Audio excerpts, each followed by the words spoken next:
오늘은 소율이 문답 63문에서 69문까지의 내용을 함께 나누도록 하겠습니다. 10계명, 5계명과 10계명, 6계명입니다. 이를 나누기에 앞서서 지난주 나눴던 3계명과 4계명을 한번 기억해 보도록 하겠습니다. 10계명 3계명은 하나님의 이름을 망령되게 부르지 말라라는 것이었고, 4계명은 안식일을 기억하여 거룩하게 지키라는 것이었습니다.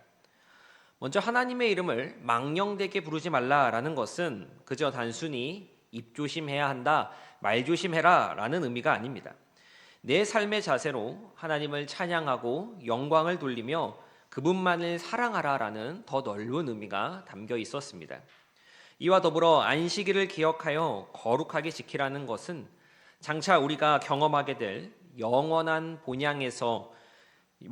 본향에서의 안식을 이 땅에서 조금이나마 경험하는 것을 기억하며 단순히 그날 하루만, 일요일 하루만 떼서 주님의 날로 생각하는 것이 아니라 모든 날을 주의 날로 여기며 우리 삶의 초점을 온전히 하나님께 맞추라라고 하는 그런 의미가 담겨 있었습니다.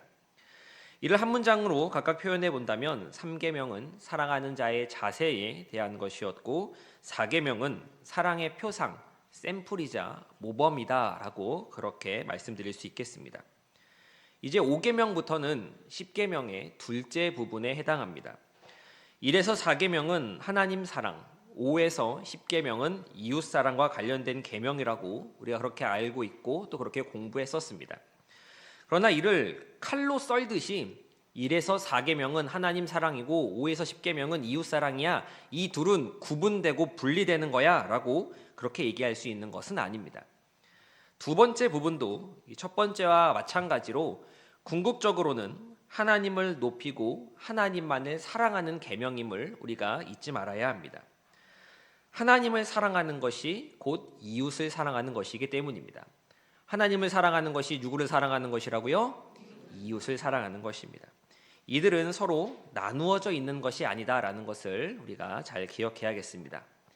이제 교재 132쪽을 펴보도록 하겠습니다. 교재 132쪽입니다. 63문부터 66문까지가 5계명에 해당합니다. 이 표기를 해주시면 좋겠습니다. 63에서 66번까지가 이제 10계명 5계명입니다. 63문 제가 읽겠습니다. 제5계명은 무엇입니까? 내 부모를 공경하라. 그리하면 내 하나님 여호와가 내게 준 땅에서 내 생명이 길리라입니다. 한 장 넘기셔서 64문 보겠습니다. 제5계명에서 요구하는 것은 무엇입니까? 제5계명에서 요구하는 것은 각자에게 그들의 여러 가지 지위와 인간관계들, 즉 윗사람, 아랫사람과 동등한 사람으로서 존경을 유지하고 의무를 수행하라는 것입니다. 여기서 존경을 유지하고 의무를 수행하라는 것, 여기에 네모 표시를 그려주시면 좋겠습니다. 존경을 유지하고 의무를 수행하라는 것, 형광펜으로 굵게 칠해주셔도 좋습니다. 그리고 이번에 동그라미 3번을 그려보겠습니다. 윗사람, 아랫사람, 동등한 사람입니다. 윗사람, 아랫사람, 동등한 사람. 마지막 줄에 있지요. 네, 그러면 이제 윗사람, 아랫사람, 동등한 사람의 동그라미가 쳐져 있고 존경을 유지하고 의무를 수행하는 것에 이제 네모가 표시되어 있을 겁니다. 우리 이어서 65문 보겠습니다. 65문입니다. 제5계명에서 금하는 것은 무엇입니까? 제5계명에서 금하는 것은 그들의 여러 가지 지위와 각자에게 속한 존경과 의무를 소홀히 하거나 어떤 일이든 대항하는 일을 하는 것입니다. 여기서는 밑줄을 그어 보겠습니다. 존경과 의무를 소홀히 하거나, 여기에 먼저 밑줄을 그어 주세요. 존경과 의무를 소홀히 하거나, 이어서 어떤 일이든 대항하는 일을 하는 것, 여기에도 그어 주시면 좋겠습니다. 우리 이어지는 문장이지만 한 번에 긋지 마시고 끊어서 그어 주시고, 이 끊어지는 부분에는 사선으로 한번 선을 표시해 주시면 좋겠습니다. 이제 5계명의 마지막으로 138쪽 66문입니다. 66문 보도록 하겠습니다. 제5계명에 첨가한 이유는 무엇입니까? 제5계명에 첨가한 이유는 이 계명을 지키는 모든 자에게 장수와 번영을 주시겠다는 약속입니다. 단 이 약속은 하나님의 영광과 그들 자신의 선을 위해 사용되는 범위 내에서 말입니다. 여기서는 장수와 번영을 주시겠다는 약속, 여기에 밑줄을 그어 주시고 장수와 번영을 주시겠다는 약속, 다음으로 하나님의 영광과 그들 자신의 선을 위해 사용되는 범위 내, 여기에도 그어 주시면 좋겠습니다. 하나님의 영광과 그들 자신의 선을 위해 사용되는 범위 내입니다. 이 10계명 5계명은 존경을 유지하고 의무를 수행하는 것이라고 말씀드릴 수 있을 것 같습니다. 존경을 유지하고 의무를 수행하는 것입니다. 여기서 존경을 유지한다라는 이 말은 명예를 보호한다라는 말로 바꿀 수 있습니다. 명예를 보호하는 것입니다. 사람과 사람이 서로 사랑하는 것은 하나님께서 원하시는 바이고 또 그러한 원리로서 하나님은 사람을 창조하셨습니다. 서로 사랑함에 목적이 있는 것입니다. 무엇에 목적이 있다고요? 서로 사랑함입니다. 그러나 우리는 범죄함으로 타락하였고 타락하여 죄와 비참의 상태에 놓이게 되었습니다. 서로 사랑하지 못하게 된 것입니다.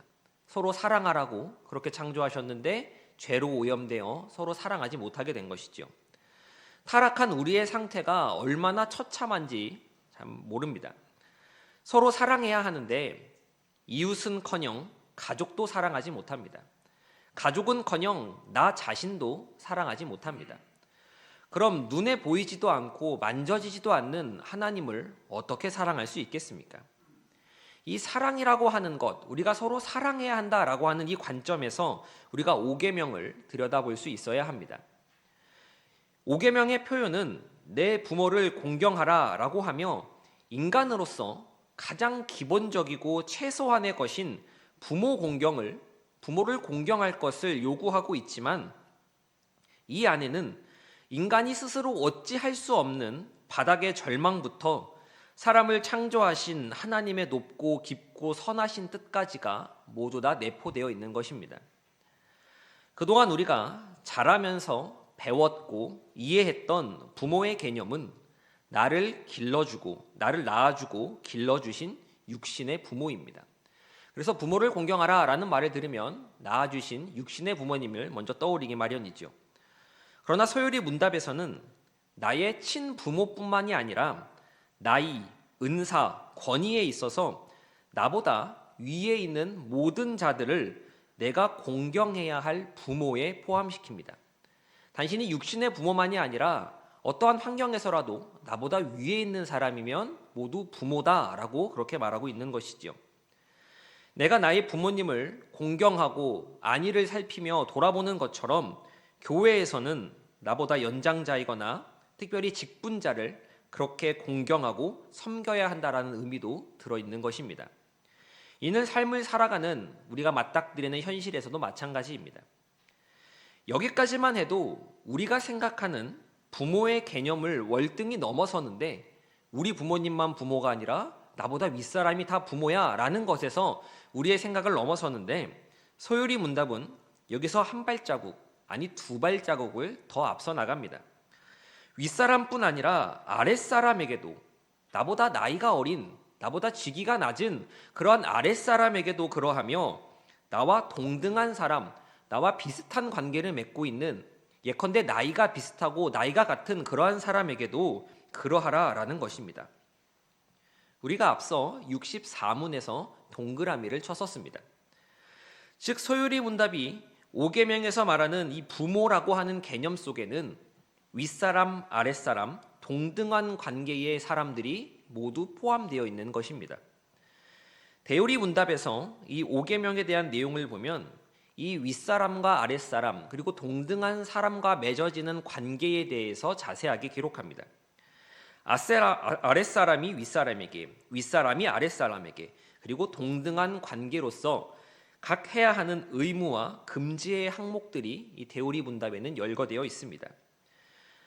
아랫사람으로서 윗사람을 대할 때 윗사람을 모신다, 순종하고 복종하고 경의를 표한다라는 것은 물론이거니와 아랫사람은 윗사람으로서 아랫사람에게 사랑해야 하고 기도하며 축복해 주어야 하고 가르치고 조언하며 칭찬하고 보상할 것, 진지하고 거룩하고 모범적인 태도를 보여야 할 것을 이야기합니다. 동등한 관계에서는 서로 존중하고 서로 경의를 표하며 서로의 발전을 자기의 일처럼 기뻐해 주어야 한다라는 것들이 의무의 내용 가운데 들어 있습니다. 이러한 내용들이 의미하는 바는 인간의 목적성에 대한 회복이라고 이야기할 수 있습니다. 창조된 그 목적, 삼위 하나님께서 서로를 위하시고 서로 사랑하시듯 창조된 사람 역시 서로 사랑함을 실천하라는 것입니다. 단순히 나를 낳아주고 길러준 육신의 부모만이 아니라 윗사람과 아랫사람과 동등한 관계의 모든 사람에게 실천하라는 것이지요. 10계명 5계명은 부모의 공경을 이야기하지만 단순히 눈에 보이는 육신의 부모, 관계로 이어진 그러한 부모를 넘어섭니다. 모든 인간관계 속에서 나와 연결되는 모든 만남 속에서 공경하라, 즉 조심하고 예의를 갖춰라, 예의를 다하라 라고 말하는 것입니다. 5계명이 금하고 있는 것도 역시 마찬가지입니다. 단순히 윗사람만을 이야기하지 않습니다. 여러 가지 지위와 관계에서 각자에게 속한 존경과 의무를 소홀히 하지 말 것을, 어떤 일이든 대항하는 일을, 어떤 일이요? 대항하는 일을 하지 말 것을 이야기합니다. 여러 가지 지위와 관계입니다. 그렇게 우리는 단순히 육신의 부모라고 하는 좁은 관점을 벗어나서 넓은 관점으로 이 5계명을 이해할 수 있어야 하는 것입니다. 제가 이 5계명을 준비하고 또 이 강의를 또 내용을 준비하면서 아니 그럼 왜 부모를 공경하라고 하셨을까? 살아가면서 관계 맺는 모든 사람들에게 공경하라, 조심스럽게 대하라 라고 하면 더 명확한 그러한 계명이 되지 않았을까라는 생각이 들었습니다. 그리고 묵상 끝에 제가 얻은 결론은 부모라는 존재가 사람이 태어나서 맺는 가장 첫 번째의 인간관계이기 때문이지 않을까라는 것이었습니다. 부모 없이 사람이 태어날 수 없습니다. 모든 사람은 자신을 낳아준 육신의 부모가 있습니다. 그러나 여러 가지 상황과 안타까운 이유들로 이 땅에서 맺는 첫 번째 인간관계인 부모와의 관계가 제대로 이루어지지 않는 경우들도 있을 것입니다. 그럼에도 이 계명은 여전히 우리 모두에게 유효합니다. 육신의 부모에게만, 낳아준 부모에게만 한정된다라는 의미가 아닙니다. 우리는 창조주이신 하나님을 아버지라고 부릅니다. 하나님을 뭐라고 부른다고요? 아버지라고 부르지요. 하나님께서는 우리를 자녀로 삼아 주셨습니다. 10계명 5계명 부모를 공경하라라는 이 계명은 하나님을 공경하라라는 것, 하나님을 사랑하라라는 것, 하나님의 말씀 가운데 순종해야 한다라는 것까지 확장시킬 수 있는 것입니다. 이것이 이웃사랑의 첫 번째 계명으로 주어진 데에는 하나님의 뜻이 담겨 있습니다. 나와 관계 맺는 윗사람, 아랫사람, 동등한 관계의 사람들에게 존경을 유지하고 명예를 보호하며 의무를 수행하는 우리의 모습이 되기를 소원합니다. 그리고 더 나아가서 하나님 아버지를 사랑하고 그 말씀에 순종하며 그분께 마땅히 받으셔야 하는 영광을 올려드리는 우리의 믿음이 되기를 간절히 소망합니다. 우리 이어서 140쪽 67문을 보도록 하겠습니다. 67문부터는 6계명을 이야기하는데 69문까지가 이에 해당합니다. 67에서 69, 6계명이라고 표시를 해주시면 좋겠습니다. 67에서 67, 68, 69번 계명입니다. 67문 제가 읽겠습니다. 제6계명은 무엇입니까? 6계명은 살인하지 말라입니다. 한 장 넘기셔서 68문 보겠습니다. 제6계명에서 요구하는 것은 무엇입니까? 제6계명에서 요구하는 것은 우리 자신과 다른 사람들의 생명을 보존하기 위해 정당한 노력을 기울이는 것입니다. 우리 여기에 밑줄 긋겠습니다. 우리 자신과 다른 사람들의 생명을 보존하기 위해 정당한 노력. 여기에 먼저 그어주세요. 우리 자신과 다른 사람들의 생명을 보존하기 위해 정당한 노력. 먼저 밑줄 그어주시고, 이 밑줄 위에 우리 자신, 다른 사람, 정당한 노력, 이 세 부분에 네모 표시를 해주시면 되겠습니다. 이 밑줄 그어진 위에 우리 자신, 다른 사람, 그리고 정당한 노력, 여기에 네모 표시를 각각 해주시면 좋겠습니다. 한 장 넘기셔서 우리 마지막 144쪽 69문입니다. 69문 읽겠습니다. 제6계명에서 금하는 것은 무엇입니까? 제6계명에서 금하는 것은 빼앗거나 무엇이든지 그런 경향이 있는 것들입니다. 여기서는 우리 자신의 생명과 우리 이웃의 생명, 여기에 밑줄을 그어주시면 좋겠습니다. 우리 자신의 생명, 우리 이웃의 생명입니다. 저를 이제 봐주시면 되겠습니다. 이 6계명에 대한 의미는 생명에 대한 경외입니다. 무엇에 대한 경외라고요? 생명에 대한 경외입니다. 인간의 생명에 대한 경외를 가르치는 것이 바로 이 10계명 6번째 계명이라고 할 수 있겠습니다. 하나님께서는 생명을 소중하게 여기십니다. 우리는 하나님을 사랑하는 것과 같이 하나님께서 지으신 그러한 인간의 생명도 사랑해야 하는 것이지요. 6계명 살인하지 말라라는 이 계명의 이해는 인간 존재의 의미를 이해할 때 가능합니다. 사람이 하나님의 형상으로 지어졌다라는 사실을 알아야 하는 것입니다. 사람이 누구의 형상으로 만들어졌다고요? 하나님의 형상입니다. 그 누구도 하나님의 형상인 나와 우리의 생명을 해칠 권리가 없는 것입니다. 우리 자신의 생명과 다른 이들의 생명을 보존하고 지켜야 하는 이유가 바로 여기에 있습니다. 살인하지 말라라는 이것은 반대로 긍정적인 측면에서 보면 이웃에 대해 온유하고 화평하며 자비하며 친절하라라는 것까지 넓혀서 생각해 볼 수 있습니다. 10계명에서 하지 말라라고 금지하고 있는 것은 그것과 반대로 적극적으로 행해야 할 선행에 대한 권고도 포함되어 있기 때문에 그렇습니다. 단순히 하지 말라는 것에 그치는 것이 아니라 긍정적인 방향으로 나아갈 수 있어야 하는 것이지요. 대요리 문답에 보면 이러한 내용이 잘 나타나 있습니다. 우리 자신과 다른 사람들의 생명을 보존하기 위한 주의 깊은 연구와 합법적인 노력을 하라라고 그렇게 대요리 문답은 이야기합니다. 그런데 이 대요리 문답에서 이야기하고 있는 이러한 여러 가지 내용들 가운데 의외의 것이 하나 들어 있습니다. 우리가 대개 살인하지 말라라는 그러한 계명을 나와 타인에게 비추어 볼 때 흔히 생각하는 것은 물리적 상해라거나 미워하고 질투하는 마음이라거나 복수하는 마음, 그러한 내가 직접 행동으로 짓는 죄라든지 아니면 말과 또는 마음으로 짓는 생각, 이런 것들을 먼저 떠올리지 않습니까?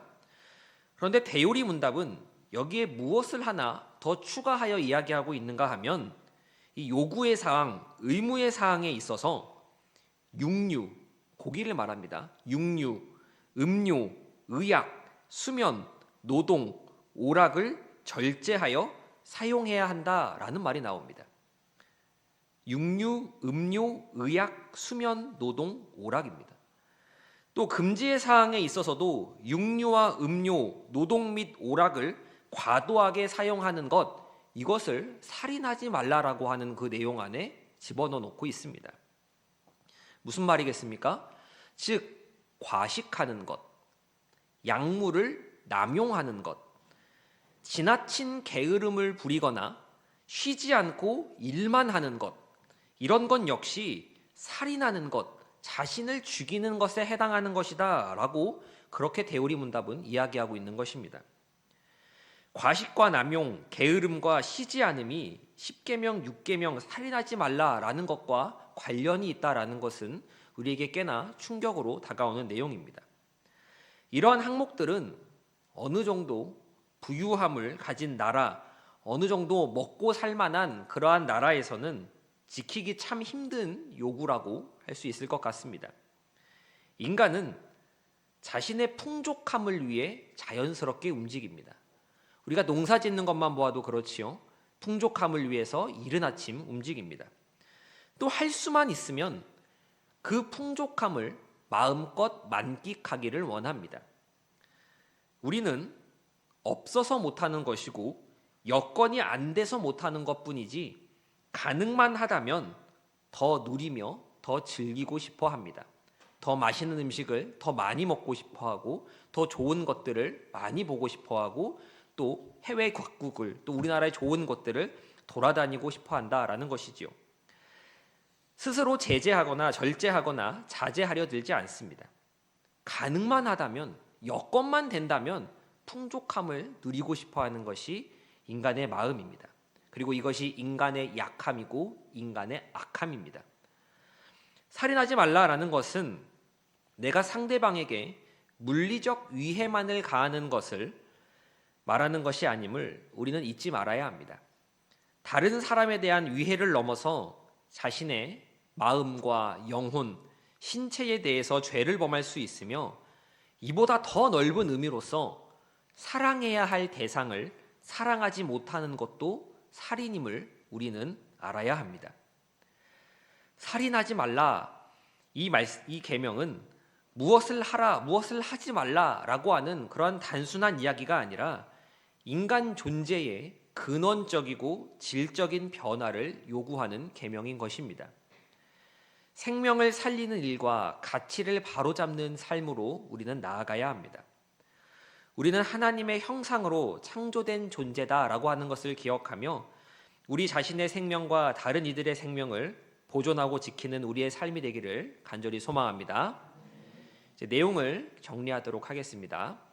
10계명은 빨리 끝나지요? 예. 자, 내용을 정리하겠습니다. 오늘은 소요리 문답 63문에서 69문까지의 내용을 함께 나누어 보았습니다. 10계명, 5계명과 6계명으로서 내 부모를 공경하라라는 것과 살인하지 말라라는 그러한 내용이었습니다. 소요리 문답은 5계명에서 부모라는 이 존재의 개념을 확장하여 윗사람과 아랫사람, 동등한 관계의 사람에 이르기까지 존중하고 사랑해야 할 것을 말하고 있고 6계명에서는 살인하지 말라라는 것이 단순히 사람을 죽이고 위해를 가하는 것을 넘어 생명을 살리는 일에까지 힘써야 함을 이야기하고 있었습니다. 이것들은 모두 관계에 대한 이야기를 다루고 있다라고 이야기할 수 있을 것 같습니다. 5계명부터 이웃 사랑에 대한 내용이라는 것을 우리가 익히 들어서 잘 알고 있지만 그보다 선행되어야 하는 것은 하나님 사랑이 이루어질 때 이웃 사랑이 가능해진다라고 하는 것입니다. 어떤 사랑이 더 먼저 선행되어야 한다고요? 하나님 사랑입니다. 하나님 사랑이 선행되어야 이웃 사랑이 가능하다는 것입니다. 하나님이 빠진 채로 그저 내 생각과 내 판단과 내 지혜로서 이웃을 사랑한다라고 하는 것은 이웃을 온전히 바르게 사랑하지 못합니다. 우리는 사랑할 줄 모르고 무엇이 사랑인지 모르기 때문에 그렇습니다. 하나님과의 관계에서 우리가 바르게 사랑을 경험할 때 이 사랑을 우리와 관계 맺은 사람들에게 또 주변의 이웃들에게 전하고 나누어 줄 수 있게 되는 것입니다.